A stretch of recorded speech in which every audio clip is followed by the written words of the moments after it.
नमो तस्स भगवतो अरहतो सम्मा सम्बुद्धस्स। नमो तस्स भगवतो अरहतो सम्मा सम्बुद्धस्स।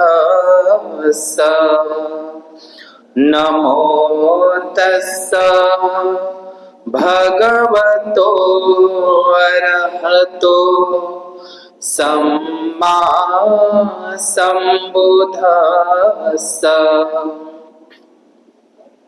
विश्व शांतीदूत, विश्व वंदनीय, द लाईट ऑफ वर्ल्ड या जगाचा प्रकाश, विश्वदीप, महान कारुणिक अरहत सम्यक संबुद्ध देवानंग पियदसी धम्मदायाद धम्म चक्रवर्ती महान सम्राट अशोक मौर्य, बोधिसत्व विश्वरत्न, the symbol of knowledge, the greatest Indian, the father of nation या भारताचे संवैधानिक राष्ट्रपिता बोधिसत्व महामानव डॉक्टर बाबासाहेब आंबेडकर या तीनही महामानवांना तिवार अभिवादन करून उपस्थित सर्व श्रद्धाशील संपन्न उपासक उपासिकांच्या प्रती मंगलाची कामना करतो आणि नोबेल ट्रूथ या यूट्यूब चॅनलचे सर्व दर्शक उपासक उपासिकांप्रती सुद्धा मंगलाची कामना करतो। सगळ्यांनी खाली हात ठेवा। सकत्वा बुद्ध रत्नं औषधं उत्तमं वरं, सकत्वा धम्म रत्नं औषधं उत्तमं वरं, सकत्वा संघ रत्नं औषधं उत्तमं वरं। याचा अर्थ असा होते की बुद्ध, धम्म आणि संघ हे जे तीन रत्न आहे, हे जे तीन रत्न हे या जगातील उत्तम प्रकारचे औषध आहे। तर महान कारुणिक तथागत भगवान बुद्धांना भेषज गुरु सुद्धा म्हटल्या जातं। काय म्हटलं जातं? भेषज गुरु। या जगामध्ये दुःख आहे, या दुःखाचं महानिदान करणारा तथागत बुद्ध आहे। तर आज या ठिकाणी आपण विशेष धम्मदेसना म्हणून भोजनाच्या संदर्भात समजून घेण्याचा प्रयत्न करणार आहोत। तथागत बुद्धांच्या काळामध्ये आपण थेरी गाथा हा जर त्रिपिटकाचा एक भाग आहे, थेरी गाथा, तर बुद्धाच्या अनेक उपासक उपासिका होऊन गेल्या। मी यापूर्वीही आपल्याला सांगितलं आहे की भगवंताची महाउपासिका कोण होती? तथागत बुद्धांची महाउपासिका, अग्र महाउपासिका कोण होती? विशाखा होती। विशाखा, ही विशाखा, तिला मिगार माता विशाखा म्हणतात। मिगार माता, मिगार हे तिच्या सासऱ्याचं नाव। मिगार म्हणजे काय होते? मिगार, मिगार म्हणजे मृग, मृग म्हणतो ना आपण, मृग, मृग, मृग म्हणजे हरिण होते। पालीमध्ये मिग म्हणतात, पालीमध्ये संस्कृत भाषेमध्ये मृग म्हणतो आपण आणि पाली भाषेमध्ये मिग म्हणतात, म्हणून त्याला मिगार माता विशाखा म्हणतात। म्हणजे ती तिच्या सासऱ्याच्या नावाने जगप्रसिद्ध झाली, विशाखा। तर तिचा सासरा जो होता, विशाखाचा सासरा, हा श्रावस्ती नगरामधला होता आणि तो निगंठनाथ पुत्ताचा अनुयायी होता। निगंठनाथ पुत्त, बुद्धाच्या काळामध्ये 62 प्रकारचे संप्रदाय होते। किती प्रकारचे? 62 प्रकारचे संप्रदाय। आपण ब्रह्मजाल सुद्धा जर वाचलं तर त्याच्यामध्ये आपल्याला वेगवेगळ्या प्रकारच्या विद्या सुद्धा त्या काळामध्ये होता, हे आपल्याला लक्षात येतं ब्रह्मजाल सुत्तामध्ये। तर आपण तिकडे जाणार नाही। तर भगवान बुद्धांची जी महाउपासिका होती विशाखा, तर तिचे जे सासरे होते, हा मिगार सेठ निगंठनाथ पुत्ताचा अनुयायी होता, म्हणजे जैन, म्हणजे 24वे तीर्थंकर, जैन धर्माचा संस्थापक। काही लोक वर्धमान महावीराला म्हणतात, पण जैन धर्माचा संस्थापक ऋषभदेव आहे। आणि हे वर्धमान महावीर, बुद्धाने वर्धमान महावीर हे शब्द अलीकडले शब्द आहेत। बुद्धाच्या वेळी बुद्धाने निगंठनात पुत्त असा उल्लेख केलेला आहे. वर्धमान महावीर हा शब्द अलीकडला आहे. तसं जर आपण पाहतो म्हणलं थेर गाथामध्ये वर्धमान नावाच्या भिक्खूचं नाव आहे. बुद्धाच्या काळामध्ये थेरगाथा हा जर ग्रंथ वाचला आपण तर त्याच्यामध्ये वर्धमान नावाचा बुद्धाचा एक भिक्खू आहे, म्हणजे भिक्खूचं नाव आहे. बुद्धाच्या एका शिष्याचं नाव आहे वर्धमान. दुसरी गोष्ट, महावीर हे जे नाव आहे हे महावीर नाव सुद्धा बुद्धिस्ट नाव आहे. जे 28 बुद्धाची जी मान्यता आहे, परंपरा आहे, त्याच्यामध्ये महावीरो हा शब्द येतो.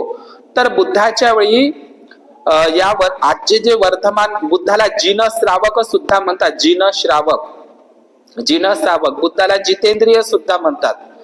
तर ते मी तिकडे जाणार नाही. तर जे विशाखाचे जे सासरे होते हे निगंठनाथ बुद्धाचे अनुयायी होते आणि ते बुद्धाला आणि बुद्धाच्या भिक्खू संघाला बुद्धाने जे 25 वर्षावा श्रावस्तीच्या जेतवनात केले, पण बुद्धाला आणि बुद्धाच्या भिक्खू संघाला त्यांनी कधीही भोजन वाढलेलं नव्हतं. कोणाची गोष्ट सांगतो मी तुम्हाला?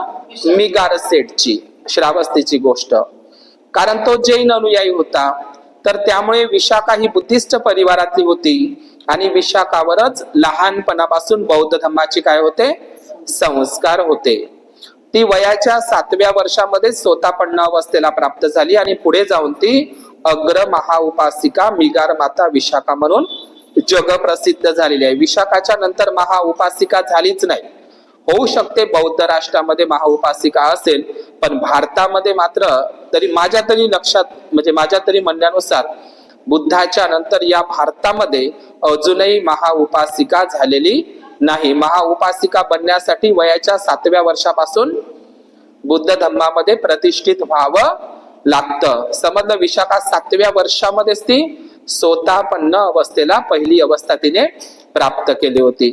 तर विशाखाने जे 8 वर मागितले होते, 8 वर, त्याला 8 वरदान म्हणतात. तर बुद्धासमोर तिने जे 8 वरदान मागितले होते, तर जे महत्वाचं वरदान तिथं जे मी यापूर्वी सांगितलेलं आहे की विशाखा मातेने जे वरदान मागितलं होतं भगवान बुद्धाला, की मी जे आगंतुक भिक्खू येतात, म्हणजे एखाद्या नगरामध्ये गावामध्ये जे आगंतुक भिक्खू येतात, आगंतुक म्हणजे नवाडे भिक्खू, अचानक आलेले भिक्खू, आणि मग त्यांना ते वेळेवर पोहोचत नाही, आणि वेळेवर जरी पोहोचले तरी मात्र त्यांना गल्लीमध्ये इकडे तिकडे घुमत असताना, म्हणजे नगराचं भ्रमण करत असताना उशीर होतो.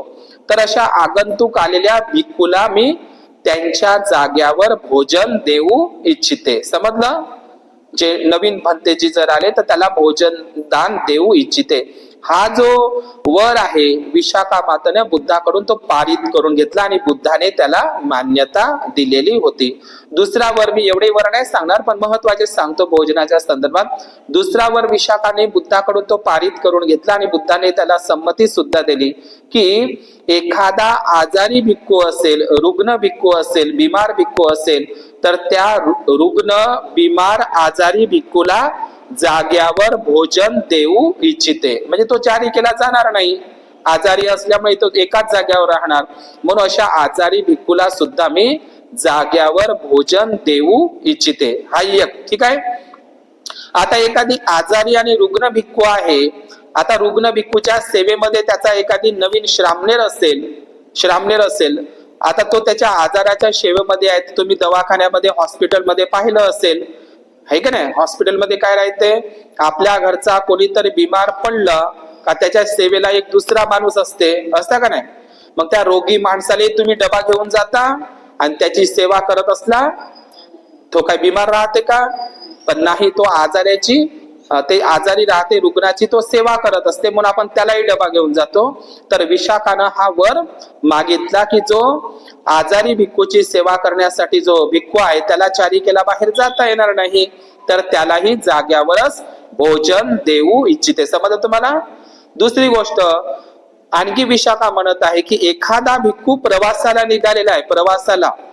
आता प्रवासाला निघत असताना जंगलामधून, पहाडामधून जात असताना खूप अंतराचं जंगल असेल आणि तो भोजनाच्या टायमावर 12च्या आत जर पोहोचला नसेल तर त्याला वेळ होईल, तर त्याला सोबत शिदोरी बांधून देऊ इच्छिते. म्हणजे सोबतच त्याच्या भोजन देऊ इच्छिते. समजलं तुम्हाला? कधी कधी उपासक उपासिका, आमच्याही उपासक उपासिका, आम्ही जर प्रवासामध्ये ट्रेनमध्ये आधुनिक युगामध्ये आजही उपासक उपासिका भिक्खूला काहीतरी भोजनदान वगैरे किंवा अल्पाहाराचं बांधून देत असतात. ही परंपरा केव्हापासूनची आहे? बुद्धाच्याच काळापासून. तर विशाखा तिच्या या 8 वरदानामुळे सुद्धा ती विशाखा अमर झाली.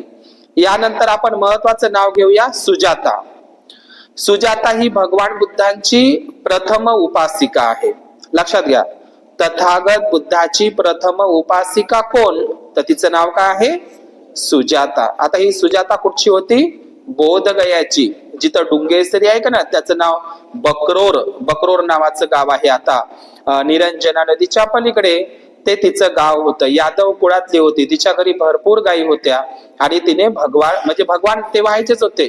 तुम्हाला सगळ्यालाच माहित आहे, निग्रोधाच्या झाडाखाली 6 वर्ष उर्वेलाच्या जंगलामध्ये त्या डुंगेसरीच्या तपोवनामध्ये त्यानं 6 वर्ष सिद्धार्थ गौतमांनी खडतर तपश्चर्या केली. त्यांना काही लाभ झाला का? त्यांचे ते वाया गेले. आणि 6 वर्षाच्या नंतर त्यांचं जे पूर्ण शरीर क्रूज झालं होतं, पूर्ण अस्थिपंजर पिंजरा झालं होतं शरीर, आणि ते मरणासन्न अवस्थेला गेले होते. कोण? सिद्धार्थ गौतम. त्यांना नवा प्रकाश सत्याचा मार्ग सापडलेला नव्हता. बरं झालं सुजाता त्या ठिकाणी आली, त्या वडाच्या झाडाखाली, आणि तिने सुजाताने बुद्धाला ते खीरदान केले. खीर म्हणजे काय? खीर या शब्दाचा संस्कृत अर्थ होतो क्षीर. क्षीर म्हणजेच खीर. त्याच्यामध्ये तिने सुगंधित द्रव्य, उच्च प्रतीचे चावल टाकले, म्हणून त्याला आपण खीरदान म्हणतो. खीर या शब्दाचा खरा खुरा अर्थ तर दूधच होते. समजलं? क्षीर म्हणजे दूध होते आणि खीर म्हणजे दूधच होते. खीर या शब्दाचा पाली प्राकृत मध्ये अर्थ दूध होते. वास्तविक ते पाहता दुधाचंच दान केलं आहे सुजातानं. पण त्या दुधामध्ये तिनं सुगंधित द्रव्य, काजू किसमिस जे काय असेल, चावल वगैरे टाकलं, त्याला तुम्ही मग खीर म्हणायला लागले. वास्तविक पाहता खीर या शब्दाचा अर्थ दूधच होते. ठीक आहे. तर सुजातानं वगैरे काही आमंत्रित केलेलं नव्हतं. कोणाला? सिद्धार्थ गौतमाला. ती अचानक तिनं त्या झाडाला तिनं संकल्प केला होता आणि त्या ठिकाणी मग ती खीर तिनं आपल्या सुरुवातीला पूर्णा नावाच्या आपल्या दासीला पाठवलं साफसफाई करण्यासाठी, आणि सुजाता त्या ठिकाणी पोहोचलेली होती. बरोबर आहे ना? आणि त्या ठिकाणी ते सुजातानं, ते बुद्ध व्हायचेच होते त्यावेळी, सिद्धार्थ गौतमाला तिने ते खीर सेवन केली. ते सिद्धार्थ गौतमाने ती खीर सेवन केली आणि सेवन केल्याच्या नंतर सिद्धार्थ गौतमाला ताजतवानं वाटलं. ते फ्रेश झाले आणि मग त्यांनी, म्हणूनच त्यांच्या तोंडातून शब्द निघाला, सब्बे सत्ता आहार ठिकतिका. म्हणजे माझे हे 6 वर्ष फालतू गेले. आताही काही लोक साधू संन्यासी, नागा साधू वगैरे तुम्ही पाहिले असेल ना, गुफेमध्ये पहाडामध्ये, शरीराला गांजून काही फायदा नाही. बुद्धानं 6 वर्ष खडतर तपश्चर्या केली, त्यांना सत्याचा मार्ग ज्ञान प्राप्ती झाली नाही आणि शेवटी त्यानं तो म्हणजे कठोर साधनेचा मार्ग सोडून दिला. आलार कालाम, उदकराम पुत्त, भृगु, भारद्वाज, ते काय म्हणते राजश्री नेगरी, ते सब्बमित्त, ते 8 ब्राह्मण, त्या सगळं याच्याकडे गेले. सगळं त्या पद्धतीच्या त्या ध्यानाच्या 7 पायऱ्या 8 पायऱ्या ते सगळं त्यानं तपासून पाहिलं. अधिकारवाणीनं मला त्यांच्यासोबत डिबेट करता येईल, वाद करता येईल, मी तर ते करून पाहिलं, काहीच तर नाही भेटलं. असं ते अधिकारवाणीनं बोलता यावं, अधिकारवाणीनं त्यांनी ते करून पाहिलं त्या काळामध्ये, पण त्यांना सत्याचा मार्ग सापडला नाही. समजलं का तुम्हाला इथपर्यंत? शेवटी त्यांनी सुजाताची ते खीर सेवन केली आणि मग ते तुम्हाला माहित आहे, त्यांनी मग ते निरंजना नदी पार करून त्या उर्वेलाच्या जंगलामध्ये वज्रासन मांडून पिंपळाच्या झाडाखाली, मग ते जंगलच होतं. ठीक ना? जंगलच होतं, शहर नव्हतं. बोधगया त्या काळामध्ये ते जंगलच होतं. उर्वेला वन म्हणायचे त्याला. समजलं? तर मग भगवान बुद्धांची प्रथम उपासिका कोण आहे? सुजाता. महाउपासिका कोण आहे? विशाखा. तर मला सांगा, सुजाताने जेव्हा भोजनदान दिलं होतं सिद्धार्थ गौतमाला, तर भोजनदान दिल्याच्या नंतर सिद्धार्थ गौतमांनी सुजाताच्या भोजनाचे कौतुक सुद्धा केले, गुणगौरव केला. कोणासमोर केला? महापरिनिर्वाण सुत्तामध्ये केला. जाता जाता लक्षात घ्या, म्हणजे सुजाताची स्तुती केली भगवान बुद्धांनी महापरिनिर्वाण सुत्तामध्ये. आनंदाला आणि भिक्खू संघाला सांगत आहे, हे आनंदा, मी धन्य मानतो त्या भोजनाला जे म्हणजे सुजाता ती ग्रामसेनानी सुजाताच्या हातची खीर प्राप्त करून म्हणजे खीर सेवन करून ते मला बुद्धत्व प्राप्तीसाठी सहाय्य म्हणजे मदतगार ठरली. काय ठरली? खीर मला मदतगार ठरली. म्हणजे माझ्या बुद्धत्व प्राप्तीच्या आधी म्हणजे मी जे भोजन आहे ते सुजाताच्या भोजनाचं सुद्धा मी काय करतो? गौरव करतो. धन्य ती सुजाता जिच्या भोजनामुळे ज्ञान प्राप्ती नाही होत, परंतु ते भोजन मला सहाय्यकारी मदतगार ठरलं. नाहीतर जगाला बुद्ध दिसला नसता. सुजाता त्या ठिकाणी पोहोचली नसती तर जगाला बुद्ध दिसला नसता. बघा, लक्षात घ्या, जे अन्न तुम्ही फेकून देता, कुठेतरी टाकता, आपल्या घरी शिल्लक राहते, ते अन्न कधी कधी इतरांचा जीवही वाचवू शकते. लक्षात घ्या, अन्नासारखं दुसरं दान कोणतंच नाही आपल्या जगामध्ये. म्हणून सुजाता कशामुळे अमर झाली सांगा बरं?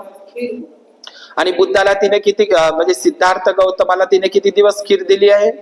एकच दिवस दिली. आज एवढे वर्ष झाली तरी सुजाताचं नाव येते, आहे की नाही? सुजाताचं नाव असं कोण उच्चारलं ना तर आपल्या तोंडासोबत पटकन खीरच येते. खीर म्हणजे सुजाता म्हणजे खीर, असं समीकरणच झालंय, आहे की नाही? काही बाया म्हणते सुजाताची खीरच नाही केली म्हणते, आहे की नाही? कोणते भंतेची येऊ द्या, काही कार्यक्रम असलं, पौर्णिमा असेल तर सुजाताचं ते भोजनही अमर झालं आणि सुजाताही अमर झाली. लक्षात घ्या. तर बुद्धाने भोजनाचं कौतुक केलं आहे आणि आनंदासमोरही सोबत चर्चा करत असताना आनंदा त्या चुंदाला लोक दोष देतील, मारतील की चुंदाचं भोजन खाऊन बुद्धाला त्या म्हणजे तीव्र वेदना झाल्या आणि त्यांचं महापरिनिर्वाण झालं, मृत्यू ओढवला, असं त्याला मारतील अशा पद्धतीने. लक्षात घ्या. तर चुंद लोहाराच्या भोजनाचं सुद्धा भगवान बुद्धाने कौतुक केलं आहे की चुंदलोहाराचं भोजन सेवन करून मला महापरिनिर्वाण प्राप्त करून घेता आलं. धन्य ते सुजाताचे भोजन आणि धन्य ते चुंदलोहाराचे भोजन. ज्ञान प्राप्तीनंतर त्यांना आणखी एका व्यक्तीनं भोजन झालं. म्हणजे सिद्धार्थ गौतमाला 40 दिवसामध्ये सम्यक संबोधी प्राप्त झाली होती. तर त्यावेळी बौद्धगमी जेमतेम सिद्धार्थ गौतम हे सम्यक संबुद्ध झाले होते. तेवढ्यात 2 व्यापारी त्या ठिकाणी जात होते. एकाचं नाव होतं तपस्सू आणि एकाचं नाव होतं भल्लिक. हे व्यापारी कलिंग देशामधून आले होते, ओडिसा देशामधून. काही लोक म्हणतात ते ब्रह्मदेशामधून. असू द्या. ब्रह्मदेश हा एक जम्बूद्वीप भारताचाच एक भाग होता. आता ब्रह्मदेश वेगळे झालं, म्यानमार, ठीक आहे ना? बरं, कुठे असू द्या. तर ते कलिंग देशातले ते ओडिसा देशातले ते 2 व्यापारी, त्याचं नाव काय होतं? तपस्सू आणि भल्लिक. हे व्यापाराच्या यानं तिथे आले होते. आता आल्याच्या नंतर त्यांना सम्यक संबुद्ध त्या बोधी वृक्षाखाली दिसले. निरंजना नदी होती. त्यांनी तिथं आपल्या 500 बैल वगैरे सोडून घेतले आणि तिथं निरंजना नदीच्या काठी थोडं फ्रेश व्हायचं, भोजन करायचं म्हणून थांबले. तर त्यांना ते मग बुद्ध तिथं दिसले आणि त्यांना असं वाटलं की यांच्या अंगावर काशाय वस्त्र आहे. तर मग ते तपस्सू आणि भल्लिक यांनी काय केलं? आपल्या पाचचे लाडू, मठ्ठा आणि शहदाचं दान केलं. कोणाला? बुद्धाला. जेमतेम ते बुद्ध सम्यक संबोधी प्राप्त केली होती. म्हणजे ज्ञान प्राप्तीच्या नंतर त्यांना जे भोजन दान मिळालं ते कोणाचं आहे? लक्षात ठेवायचं आहे. कोणाचं? तपस्सू आणि भल्लिक. लक्षात घ्या. तपस्सू आणि भल्लिक भगवान बुद्धांचे प्रथम उपासक कोण? तर तुम्हाला उत्तर आलं पाहिजे तपस्सू आणि भल्लिक. त्यावेळी भिक्खू संघाची निर्मितीच व्हायची होती. लक्षात घ्या. ते त्यांनी 2च शरणागमन केलं, बुद्धं शरणं गच्छामि आणि धम्मं शरणं गच्छामि. भिक्खू संघाची स्थापनाच व्हायची होती, संघं शरणं गच्छामि झाले नाही. त्यांनी 2च शरणाला ते शरण गेले, बुद्धाला आणि धम्माला. कारण संघाची निर्मिती तर मग सारनाथला झाली होती ना. समजलं का? तर बुद्धाचे प्रथम उपासक कोण होते मग? आणि भल्लिक. आता मग ते निघत असताना तपस्सू आणि भल्लिक काय म्हणतात बुद्धाला? सम्यक संबुद्धा म्हणते, आता आम्ही व्यापारासाठी खूप दुरून आलेलो आहोत. आता आमचं व्यापाराच्या उद्देशानं पुन्हा येणं होते किंवा नाही होत आम्हाला माहित नाही, पण तुमची काहीतरी निशाणी आम्हाला द्या म्हणते. तर बुद्ध त्यांना आपले मोरपंखी निळसर घुंगराले ते केस, एकाले 2 देते आणि एकाले 2. म्हणजे तपस्सूले 2 केस आणि भल्लिकले 2 केस. समजलं, जिवंतपणीच भगवान बुद्ध तपस्वी आणि भल्लिक जे त्यांचे अग्र म्हणजे प्रथम उपासक आहे त्यांना आपल्या केस धातूचं दान देतात. आजही ते केस धातू श्वेडेगाड पॅगोडा ब्रह्मदेशामध्ये आहे म्हणतात भगवान बुद्धांचे केस धातू. समजलं तुम्हाला. बांगलादेशमध्ये सुद्धा रंगमटीला या ठिकाणी सुद्धा तथागत बुद्धांचे नीलवन्नो सुनील सुकेसो, नरसिंह गाथामध्ये आहे ना बुद्धाचे केस कसं होते, सुनील सुकेस म्हणजे सुंदर आणि निळसर नीलवण मोरपंखी असे आकाशी कलरचे. समज तुम्हाला. तर अशा प्रकारे तपस्वी भल्लिकांनी बुद्धाला बुद्धत्व प्राप्तीनंतर भोजनदान दिलेलं आहे. मी आज कोणतं सांगत आहोत तुम्हाला, तर भगवान बुद्धांनी भोजन सुत्त आणि सुप्रवासा सुत्त, जी कोलीय वंशाची जी स्त्री होती ना उपासिका भगवान बुद्धाची, सुप्रवासा देवी, तिला सुप्पवासा म्हणतात. अग्र शिवली भंते कोण्या वंशाचे होते, कोलीय वंशाचे होते. आणि शिवली भंतेची जी आई होती ही सुद्धा अग्र कोलीय वंशाची होती. लक्षात घ्या. तर सुप्रवासाचाच तो मुलगा आहे, त्याचं नाव काय होतं, शिवली बुद्धाच्या काळातला भिक्खू. आलं का लक्षात तुम्हाला. तर हे सुप्पवासा सुत्तामध्ये आणि भोजन सुत्तामध्ये भगवान बुद्धांनी भोजनाचं महत्व सांगितलेलं आहे. म्हणजे शिवली भंतेजींच्या आईच्या समोर सुप्रवासा देवीच्या समोर सुप्रवासा सुत्त आणि भोजन सुत्तामध्ये भोजनाचे महत्व विशद केलेले आहे. तर कसे भोजनाचे विशद केलेले आहे की जो कोणी उपासक उपासिका श्रद्धायुक्त चित्तानं एक किंवा त्यापेक्षा अधिक भिक्खूला भोजनदान देत असेल तर त्याला 4 गोष्टीचा लाभ होतो. पहिला लाभ होतो आयु वन्न सुख आणि बल. समजलं, आयु वन्न सुख आणि बल. आयु म्हणजे काय, भिक्खूचं आयुष्यमान वाढतं. भोजनदानाने माणूसचं आयुष्य वाढत असते.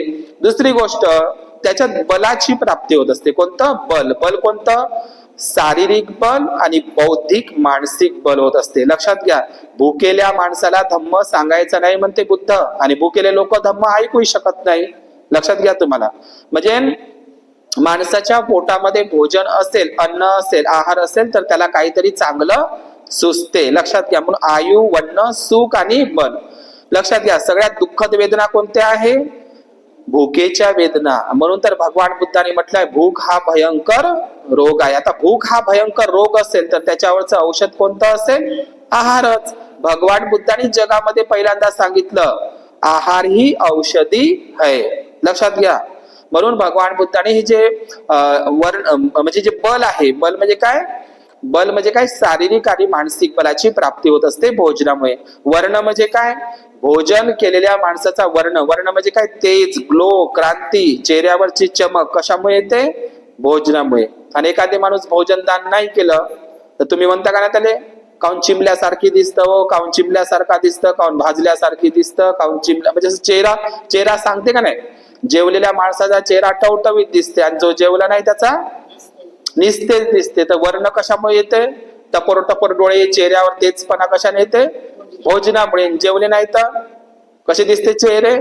आणि असे कोमेजलेले चेहरे, चिमलेले चेहरे, असे चेहरे कोणालाच आवडत नाही, आहे का नाही. तो स्वतः बिमार राहते, दुसऱ्यालाही बिमार पडते. म्हणून आपले चेहरे कसे असले पाहिजे, प्रसन्न चित्त, टवटवीत, बुद्धासारखे. कोणालाही आवडलं पाहिजे. आपला चेहरा पाहिल्याबरोबर त्याला प्रसन्नता वाटली पाहिजे. तसा वर्ण प्राप्त होत असते. आणि भगवान बुद्धांनी सांगितलंय सुख वेदना.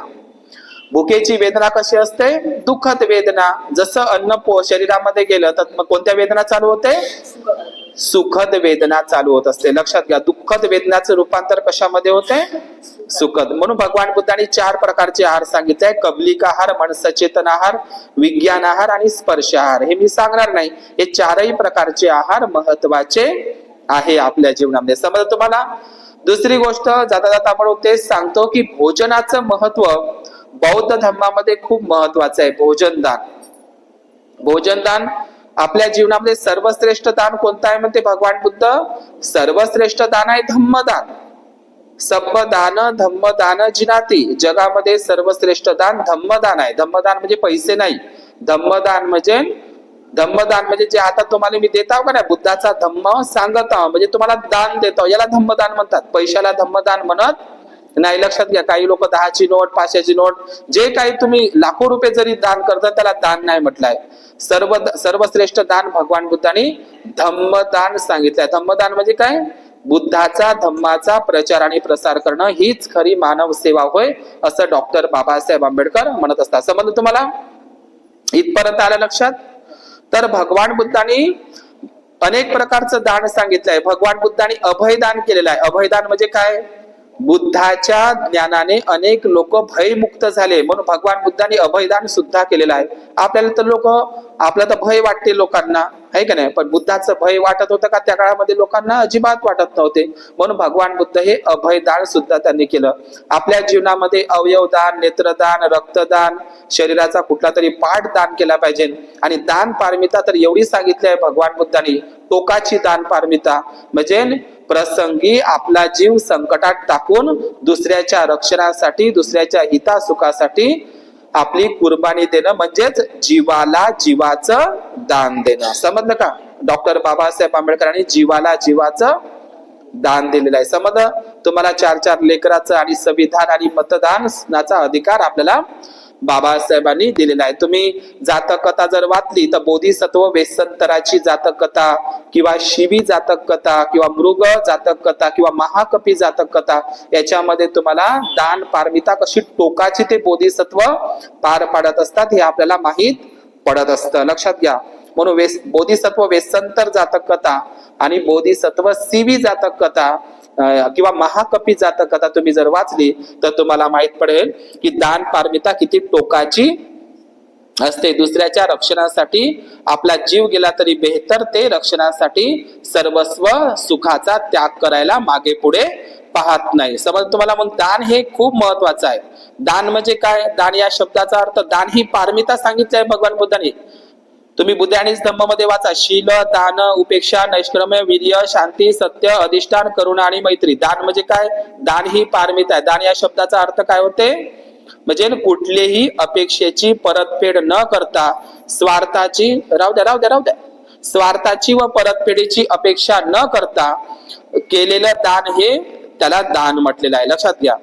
आणि दान कसं असलं पाहिजे? लक्षात घ्या. दानाचा अवडंबर नाही, दानाचा गाजावाजा नाही. या हातानं केलेलं दान दुसऱ्या हाताला माहित नाही झालं पाहिजे, त्याला गुप्त दान म्हणतात. त्यालाच एक हिंदीमध्ये म्हण आहे, नेकी कर और दरिया में डाल. समजलं का?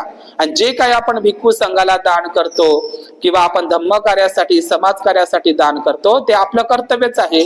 म्हणून भगवान बुद्धांनी धम्मपदामध्ये सांगितलेलं आहे, असत्याला सत्याने जिंका. समजलं? आणि जे वैरी असेल त्यांना प्रेमाने जिंका. आणि दुसरी गोष्ट भगवान बुद्धाने सांगितलं आहे, कंजूस लोभी माणसाला दानाने जिंका. समजलं तुम्हाला? काय म्हणत आहे बुद्ध?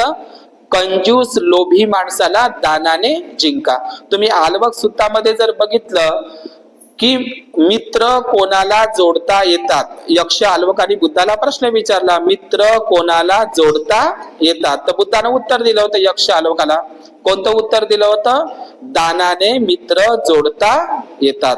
तर भगवान बुद्धाने 4 प्रकारचे लोक सांगितले या जगामध्ये. 4 प्रकारचे लोक आहेत. पहिला व्यक्ती सांगितलाय जो स्वतः दान करतो पण इतरांना दान करण्यासाठी प्रेरित करत नाही. दुसरा व्यक्ती सांगितला भगवान बुद्धांनी, जो दुसऱ्यांनी दान करावं याच्यासाठी प्रेरित करतो पण स्वतः मात्र दान करीत नाही. तिसरा व्यक्ती सांगितला भगवान बुद्धांनी, स्वतःही दान करायचे नाही आणि दुसऱ्यालाही दान करू द्यायचे नाही. त्याला काही लोक काड्या करणं म्हणतात, आहे का नाही? स्वतःही दान द्यायचे नाही आणि दुसऱ्यालाही देऊ द्यायचं नाही. आणि चौथा मनुष्य सांगितला भगवान बुद्धाने, स्वतःही दान करतो आणि इतरांनाही दान करण्यासाठी प्रेरित करत असतो. भगवान बुद्धाने तर हेच सांगितलं आहे, दानी मनुष्याला सुखाची झोप लागते. दान करणारा मनुष्य त्याच्या मनामध्ये चोरी करण्याचं उद्भवत नाही. लक्षात घ्या. चोरी करण्याचं म्हणजे चोरी करायची नाही. बुद्ध काय म्हणते? अदिन्न दाना वेरमणी, चोरी करायची नाही. मग चोरी करायची नाही तर मग काय करायचं? तर भगवान बुद्ध म्हणते दान करणे शिका. जर तुम्ही लोकांना दान करणे शिकले तर तुमच्या मनातच उत्पन्न होणार नाही की मी चोरी केली पाहिजे. मीच तर इतरांना देतो, तर तो भाव तुमच्यातला नष्ट होत राहत असतो. लक्षात घ्या. म्हणून कंजूस लोभी माणसाला दानाने जिंका. म्हणून म्हटलंय ना, जग हे सुखाचे दिल्या घेतल्याचे अंतकाळीचे कोणी नाही. लक्षात घ्या. म्हणून सर्वात मोठं दान आहे धम्मदानच. पण आपण आपल्या जीवनामध्ये अन्नदान, जलदान तेवढंही नाही करता आलं तर आपण शब्दाचं सुद्धा दान करत असतो. येता जाता जय भीम घ्या. येता जाता तुम्ही कोणाला एवढं जरी म्हटलं कसा आहे, कशी आहे, तब्येत ठीक आहे ना, असे सांत्वनेचे शब्द जरी दिले ना, संवेदनेचे, तरी लोकांना बरं वाटतं. शब्दाचं दानही कधी कधी औषधासारखं ठरत असतं. लक्षात घ्या.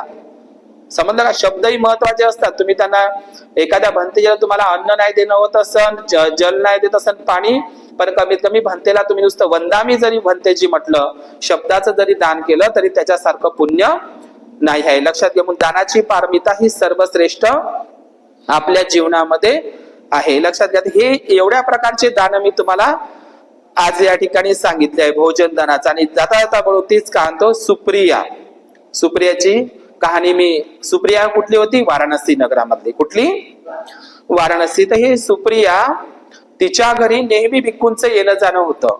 ती नेहमी भिक्खूंचं तिच्या घरी येणं जाणं होतं. तिला भिक्खूच्या सहवासात, कार्यात, सेवेमध्ये राहणं आवडत होतं. आणि सुप्रिया खूप सिलवान सदाचारी उपासिका होती. आणि घरी सुद्धा ती धनधान्य संपन्न होती. कोण? सुप्रिया. वाराणसी काशीची होती ती, बनारसची. तर ही सुप्रिया, आता तिच्या घरी एक भिक्खू यायचा नेहमी. आमगंध सुत्त, सिंह सेनापती सुत्त या सुत्तामध्ये खूप सुंदर सांगितलेलं आहे मांसाच्या संदर्भात. म्हणजे भिक्खू म्हणजे मांस ग्रहण करायचं किंवा नाही करायचं या संदर्भात. तर सुप्रियाच्या घरी एक भिक्खू, नेहमी त्या भिक्खूला ती आमंत्रित करायची सुप्रिया. आता एकदा काय झालं, तिच्या घरी तो जो भिक्खू नेहमी यायचा भोजनासाठी, सुप्रिया त्या भिक्खूला जे नेहमी आमंत्रित करायची, इकडे लक्ष द्या. सुप्रिया जे भोजनासाठी यायची, म्हणजे सुप्रिया ज्या भिक्खूला नेहमी आपल्या घरी भोजनासाठी पाचारण करत होती, तर एकदा काय झालं, त्या भिक्खूचं उतार वय आलं. उतार वयामध्ये, आता उतार वयामध्ये काय झालं, त्या भिक्खूचा आजार एवढा म्हणजे खूप, म्हणजे तो जास्त दुर्बल आणि कमजोर अशक्त झाला, म्हणजे मरणासन्न अवस्थेला गेला. कोण? तो भिक्खू. तर आपण विनय पिटकामध्ये पाहिलं तर त्या काळामध्ये मांसाचा काढा होता. मांसाचा काढा म्हणजे काय? तर त्या भिक्खूला जर आपला रोग बरा करायचा असेल, अशक्त, दुर्बल, मरणासन्न अवस्थेला झाला होता, आणि त्याला मांसाचा काढा सेवन करणं गरजेचे होते. आता त्याला वाटलं की मी मांसाहार कसा ग्रहण करायचा, कुणाला सांगायचं? म्हणून त्या वृद्ध म्हाताऱ्या भंतेजीनं असा विचार केला की सुप्रिया ही माझी सदाचारी शीलवान उपासिका आहे. माझे तिच्या घरी नेहमी भोजनदान असते. तीच मला समजू शकते, कारण ती अज्ञानी नाही. तिला सगळं माझ्या मनातलं मी सांगतो की मला ते भोजन सेवन करावंच लागेल, अन्यथा मला मरण आल्याशिवाय राहणार नाही. तो मांसाचा काढा म्हणून. आता त्या वृद्ध म्हाताऱ्या भिक्खूंनी सुप्रियाच्या समोर ती गोष्ट सांगितली की मला तो मांसाचा काढा, म्हणजे मांसाचा काढा म्हणजे समजून जा, मांसाचं भोजन. तर अशा प्रकारे विशाखाच्या घरी तो म्हणजे सुप्रियाच्या घरी तो वृद्ध भिक्खू आला. आणि त्यावेळी वाराणसीच्या बाजारामध्ये सुप्रियानं आपल्या काही सखींना, म्हणजे दासींना तिने वगैरे पाठवलं, पण संपूर्ण वाराणसीच्या बाजारामध्ये तिला काही मांस विक्रीला दिसलं नाही. आता मांस विक्रीला म्हणजे काय? जे मांस टांगलेला आहे, आधीच कापलेला आहे, त्या ठिकाणी तयार मांस आहे, त्याच्यामध्ये तुमचा दोष नाही आहे. आहे का दोष तुमचा? तुम्ही जसं तुम्ही कोंबडे, बकरे वगैरे पाहता बाजारामध्ये, तर ते लोक कापतात, तर त्याच्यामध्ये तुम्ही त्यांना अनुमती देता का माझ्यासाठी कोंबडं कापून ठेवा, बकरं कापून ठेवा, मग मी येणार आहे मांस घ्यायला, असं तुम्ही म्हणता का? आधीच ते तयार असलेलं मांस असतं, तुम्ही जाता आणि वांगे सब्जी भाजीपाल्यासारखे घेऊन येता, त्याच्यामध्ये तुमचा काही सहभाग नाही आहे. पण तुम्ही घरी आणून स्वतःच्या हातानं कोंबडे बकरू चराचर कापत असाल तर त्याच्यामध्ये दोष आहे. समजलं का? त्याला त्रिकोटी परिशुद्ध मांस म्हणतात. जे ऐकलेलं नसावं, पाहिलेलं नसावं आणि आपल्यासाठी आणलेलं नसावं. समजलं का? तर सुप्रियानं ते शोधाशोध घेतली त्या बाजारामध्ये वाराणसीच्या, आणि तिला ते काही मांस सापडलेलं नाही. आणि मग ती चिंतेमध्ये पडली. जर या वृद्ध अशक्त दुर्बल कमजोर भिक्खूला जर हे मांसाचा काढा, हे मांस भोजन जर भेटलं नाही तर त्याला मृत्यू ओढावू शकतो. लक्षात घ्या. आणि म्हणून ती आतल्या रूम मध्ये गेली. आता असं उल्लेख आहे सुप्रियाच्या कहाणीमध्ये, तिनं आपल्या मांडीचे मांस कापले. लक्षात घ्या. बरं, इथं भाव कसा आहे? भाव कोणता आहे? तो वृद्ध म्हातारा भिक्खू काय होणार आहे? त्याला जर ते दिलं नाही तर त्याला काय येणार आहे? मरण येणार आहे ना त्या भिक्खूला. म्हणजे भिक्खूला मरण आलं नाही पाहिजे, हा तिचा भाव आहे, ती श्रद्धा आहे तिची. तर तिनं आपल्या मांडीचे मांस ते कापले असा उल्लेख आहे. आणि त्यानंतर तिनं ते मांडीच्या मांसाचं भोजन भिक्खूला दिला असा संदर्भाचा उल्लेख आहे. याच्यामधून आपण, जरी तुमचा या गोष्टीवर विश्वास बसत नसेल, पण तिचा मेन उद्देश होता की या भिक्खूचा जीव जाऊ नये, भिक्खूचा जीव नाही जाऊ नये, यासाठी ती आपल्या जीवाला, म्हणजे जीवाचंही ते महत्व समजत नाही. हे किती मोठी उत्कट श्रद्धा आहे भिक्खूंप्रती तिची. एका भिक्खूचा जीव जाऊ नये यासाठी ती आपलाही जीव म्हणजे गमवायला मागे पुढे पाहत नाही. कोणाची गोष्ट आहे ही? सुप्रियाची. आणि मग त्या भिक्खूनी ते भोजन वगैरे, आता तिनं ते रक्तबंबाळ झाली आणि ते मग ती काही आतल्या रूम मधून निघाली नाही. भगवान बुद्ध त्या ठिकाणी, मग नंतर ते माहित पडलं, तर मग अशी संपूर्ण वाराणसी नगरामध्ये खबर झाली. आणि ती खबर बुद्धाच्या कर्णपटलावर गेली. बुद्धाला ती गोष्ट ऐकायला गेली. आता ऐकायला गेल्याच्या नंतर काय झालं? बुद्ध मग त्या ठिकाणी आले आणि बुद्धाने त्या भिक्खूला आणि इतरही भिक्खू संघाला नंतर विनय पिटकामध्ये पारित करून घेतलं. तो निर्णय पारित करून घेतला विनय पिटकामध्ये. सर्व भिक्खूंना ते समजावून सांगितलं. काय समजावून सांगितलं? भिक्खूंनो, तुम्ही कोणाचे मांस भिक्षापात्रामध्ये जर अचानक आले तर तुम्हाला स्वतः करता येत नाही. लक्षात घ्या. एखादा भंतेही तुमच्या घरी येत असेल आणि तो स्वतः म्हणत असेल की मला कोंबडं कापा, बकरं कापा, हे किंवा मग ते काय म्हणतात ना, मच्छी आणा, तर याच्यामध्ये दोष आहे. कारण तो काय देत आहे? तुम्हाला आज्ञा देत आहे. पण अचानक दारामध्ये तुमच्या आला आणि तुमच्या घरी तेच करू नये, तर तुम्ही वेळेवर वांग्याची भाजी करायची नाही. तुम्ही त्याच्या भिक्षापात्रामध्ये वाढलं तर त्याच्यामध्ये दोष नाही आहे. समजलं का? अचानक आलेल्या भिक्खूला समजलं का? बुद्धाच्या काळामध्ये कालाम लोक होते, शिकार करणारे. बुद्धानीस धम्मामध्ये वाचा तुम्ही, कालाम लोक शिकार करणारे होते, शिकारीवरच ते जगत होते. शिकार हेच त्याचं अन्न होतं. मग बुद्धाला भिक्खू सांगायला काय ते वाढतील? तेच वाढतील ना. लक्षात घ्या. अनाचा आणि मनाचा काही संबंध येत नाही. मटण खाल्लं तर मन काही हे होत असते का? असं वगैरे काही नाही. भगवान बुद्धांनी मांसाच्या संदर्भात मध्यम मार्ग सांगितलेला आहे. पण भिक्खू स्वतः बाजारामध्ये जाऊन कोंबडे बकरे घेऊन, मासोळ्या घेऊन जर तो भिक्खू येत असेल घरी, मस्त तिकडे मसाले तयार करून मस्त कुटत असेल ना, चांगला मस्त तडका खात असेल, तर त्याच्यामध्ये दोष आहे. लक्षात घ्या. मलाही द्यायचं नाही. समजलं का? पण एखादा भिक्खू तुम्हाला शाकाहारी मागत आहे तर काही मोठी गोष्ट नाही. काय होते मागतलं तर? बुद्धानं तर सांगितलं मागायचं नाही तोंडानं, पण मागतलंय तुम्हाला तसा कोणता फरक पडणार आहे? त्यानं धम्माचं नुकसान होणार नाही. लक्षात घ्या. त्यानं नुकसान होणार आहे का? पण जो भिक्खू स्वतः बाजारात जाऊन कोंबडे बकरे मासोळ्या आणून जिवंत कापत असन कचाकच आणि खात असन, तर त्याच्यामध्ये त्याचं पहिलं शील नाही तुटलं का? तुटलं नाही का? पण तुमच्या घरामध्ये अचानक तो दारामध्ये आला, तुम्ही वाढलं, तर त्याच्यामध्ये तुमचाही दोष नाही त्याचाही दोष नाही. त्यांनी ते सेवन करता येतं. असंच आनंद भगवान बुद्धाकडे एक दिवस आला आणि भगवान बुद्धाला म्हणते की भगवान बुद्धा, मी हे भोजन सेवन करायचं का? आज माझ्या भिक्षापात्रामध्ये मांसाहार पडला. तर बुद्ध म्हणते, भिक्षापात्राकडे पायबर म्हणते, काय हालते का, डुलते का, काय तडपडते का? तर काहीच नाही, तर घे खाऊन. समजलं का तुम्हाला? पण देवदत्त त्यानं 5 नियम लागू करायला सांगत होते भगवान बुद्धाला. लक्षात घ्या. बरं झालं ते भगवान बुद्धाला लागू नाही केले तर. आणि लागू जर केला असता देवदत्ताचा नियम, तर भंतेजी आता कचाकच कोंबडे बकरे मासोळ्या खाल्ल्या असत्या. देवदत्ताचा तो नियम लागू नाही केला भगवान बुद्धाने. कोणता? देवदत्तानं बुद्धाला सांगितलं होतं, बुद्धा म्हणे भिक्खू संघामध्ये विनय पारित करा. कोणता? भिक्खूला भिक्षापात्रामध्ये मांसाचं भोजन भेटलं तर भिक्खूनं ते सेवन करायचं नाही, मनाई करायची. मांसा आहाराला मनाई कराल म्हणते भगवान बुद्धाला. समजलं का? देवदत्त बुद्धाला सांगत आहे, पण बुद्ध म्हणते नाही, कोणते लोक शाकाहारी राहते, कोणते लोक मांसाहारी राहते, आणि भौगोलिक कारणानुसार लोकांना अन्न खावं लागतं. लक्षात घ्या, भौगोलिक कारण आहे. तिकडं श्रीलंकेला गेलं तर तिथं काय समुद्रच आहे लागून, टाकलं जाळ्या का टाकल्या मासोळ्या, भात आणि मासोळ्या रोजच्या भात आणि मासोळ्या खा लागते. कुठे? श्रीलंकेमध्ये. तिथं तुरीच्या गहू कडधान्य कमी पिकते. तर भौगोलिक कारणानुसार धम्म जिवंत राहावा, तर भौगोलिक कारणानुसार तिथं खाताही येते. पण भारतामध्ये भरपूर शाकाहार आहे का नाही? आहे का नाही शाकाहार? मला सांगा, हत्तीला, बैलाला आणि घोड्याला सगळ्यात जास्त ताकद असते का नाही? कोणाला जास्त ताकद असते? हत्ती, घोडा आणि बैल सर्वात जास्त ताकद. बरं, हत्ती, बैल, घोडा काय खाते? गवत खाते. आणि तुम्ही काय खाता? तुम्ही तर मटण खाता ना, मांस खाता ना, वेगवेगळं खाता ना. मग तुम्हाला जास्त ताकद पाहिजे का त्याले? शाकाहारामध्ये दम आहे का नाही शाकाहारामध्ये?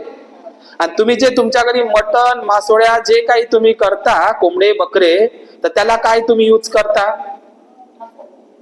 शाकाहार लावता का नाही? हे मसाले किती हवे, धनिया पावडर, जिरा पावडर सगळं आहे. जोपर्यंत तुम्ही शाकाहार हे मसाले लावत नाही, मसाले कायच्या मध्ये येते? मसाले पदार्थ शाकाहारामध्ये येते. झाडाचा पत्ता, पान, फुलं वगैरे सगळं हे लावल्याशिवाय त्या मटणाला काहीतरी चव येते का? लक्षात घ्या. मग शाकाहार सर्वश्रेष्ठ आहे का नाही? आणि बैल आणि ते हत्ती आणि घोडे हे गवत खाते, पण तुमच्यापेक्षा डबल टिबल त्याला ताकद राहते. शाकाहार सर्वश्रेष्ठ आहे.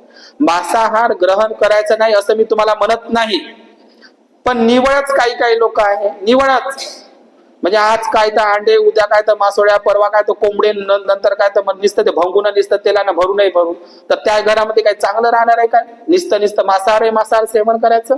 तर असे काही क्रूर लोक आहेत, त्याच्या घरी अजिबात म्हणजे तेच त्यांना असं त्याचं तोंडच रस करते. लक्षात घ्या, आपल्यामध्ये त्याच्यामध्ये काहीतरी मर्यादा असावी, कोणत्या याचा अतिरेक असू नाही. काही लोक तर मटणासाठी ते इतके हावरे आहे, काही लोकांचे दातही पडले तरी असे ते ठेचू खलबत्त्यामध्ये ठेचू खातात. बाबा काय करू, म्हणजे हावरे, किती तृष्णा आहे, आसक्तीच आहे का नाही? दात पडले तरी चालते, पण त्या बोट्या मात्र चुरपाच्या आहे काय, हड्ड्या आहे, असे लोक. म्हणजे आसक्ती नाही का? ही तृष्णा नाही आहे का? तर मी जाऊ द्या. ते मग सुप्रियानं मग ते सुप्रियाची कहाणी सांगतो थांबतो. मग भगवान बुद्धाने भिक्खूला एक विनय पारित करायला सांगितला की भिक्खूंनो, कोणते मांस सेवन करायचे आणि कोणते मांस सेवन करायचे नाही. आता कोणते मांस सेवन करायचे म्हणजे भिक्खूला नाही सांगितलं आणाला, तुमच्या भिक्षा पात्रामध्ये म्हणजे कोणतं मांस सेवन करण्यायोग्य आहे आणि कोणतं सेवन करण्यायोग्य नाही आहे, तो एक निर्णय. कोल्ह्याचे मांस सेवन करू नये. करते का आता? बरं, आता तरी करते का लोक कोल्ह्याचं मांस सेवन? आणखी बुद्धानं सांगितलं भिक्खू संघाला विनय पारित, वाघाचे मांस सेवन करू नये. बरं, आता तरी करते का? आणखी बुद्धानं सांगितलं सिंहाचे मांस सेवन करू नये. समजलं? आणखी बुद्धानं सांगितलं लांडग्याचे मांस सेवन करू नये. आणखी सांगितलं कुत्र्याचे मांस सेवन करू नये. हत्ती, घोड्याचे मांस सेवन करू नये. मर्यादाही सांगितलंय भगवान बुद्धाने. याचा अर्थ असा नाही निघत नाही तर अर्थ कारण भगवान बुद्धांनी मटण खायला सांगितलं. भगवान बुद्धाचा मार्ग मध्यम मार्ग आहे, ते भिक्खूंवर सोडलाय. ज्यांना खाऊशा वाटेल ते खातील आणि ज्यांना नाही खाऊशा वाटलं ते नाही खातील, ते त्यांच्यावर निर्भर आहे का नाही? जबरदस्ती केलेली नाही आहे भगवान बुद्धाने. आणि म्हणून सुप्रिया न मग ते त्याच्यामुळे मग तेव्हापासून तो निर्णय पारित झालेला आहे. तुम्ही आमगंध सुक्त जर वाचलं, आमगंध सुक्तामध्ये सिंह सेनापती, वैशालीचा सिंह सेनापती बुद्धाची निंदा करू लागला, त्याच्या भिक्खू संघाचा. पाहणं बुद्ध, त्याचे भिक्खू लोक मस्त मांस सेवन करतात, भिक्षा पात्रामध्ये मस्त मटण खातात, असं त्यानं निंदा चालवली होती वैशालीला. कोण? सिंह सेनापतीनं. तर सिंह सेनापतीला हरवलं बुद्धानं, त्याची कहाणी वेगळी आहे. आणि सिंह सेनापती बुद्धाचा उपासक बनला. सिंह सेनापती वर्धमान महावीर निगंठनाथाचाच पुत्र होता. आमगंध सूक्तामध्ये काय सांगितलं भगवान बुद्धाने? मांस खाणे कशाला म्हणतात? जो प्राणी हत्या करतो त्याला मांस खाणे, काया वाचा मनाने हिंसा करतो त्याला मांस खाणे असं मी म्हणतो.